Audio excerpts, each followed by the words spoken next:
বারে আমি বুঝি এরকম ভাবেই থাকবো গাছ হয়ে? থাক না, তুই তো আমার বনলতা, বন্যলতা। শোন না, প্লিজ খুলে দে না। আচ্ছা আমি 1 থেকে 3 পর্যন্ত চোখ বুঝে গুনছি, তার মধ্যে যদি না খুলিস না। 1 2। কেউ আছেন? আমায় প্লিজ হেল্প করুন। মিলি, বৌদি, মিলি, এখানে এখানে বৌদি।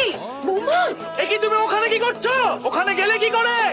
আমি জানি না, জানো না মানে? কেউ তো তোমাকে কোলে করে নিয়ে যায়নি ওখানে। তুমি নিজে গেছো, নিজে জানো না? আমি জানি না, আমি জানি না, আমি জানি না।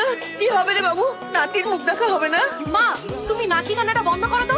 দাদা, তুই তাড়াতাড়ি যা, কিছু একটা কর। তুমি ওখানেই থাকো, ওখানেই। আমি আসছি। কি ব্যাপার বলো তো তোমার? আমার থেকে পালিয়ে বেড়াচ্ছ কেন? আমি বেশি প্রশ্ন করবো বলে? পালাইনি তো। তাহলে বলো, ঝর্ণার দ্বারা কেন গেছিলে তুমি? কেন এবার রিস্ক নিতে গেলে? তুমি তো বলেছিলে বাড়ি থেকে বেরোবে। বেরোলে এখন বলছো যে জানো না কেন গেছিলে? শোনো না, বাড়ি নিয়ে যাবে প্লিজ। সেই এক কথা কাল থেকে বলে চলেছো। আমি তো জোর করে তোমাকে এখানে নিয়ে আসিনি। ভুল হয়ে গেছে আমার, ছেলে মানুষই করে ফেলেছি। কিন্তু এবার তো কলকাতা নিয়ে চলো, এখানে একদম। এক্স্যাক্টলি। এখানে এসে কি হয়েছে তোমার? প্রথম তো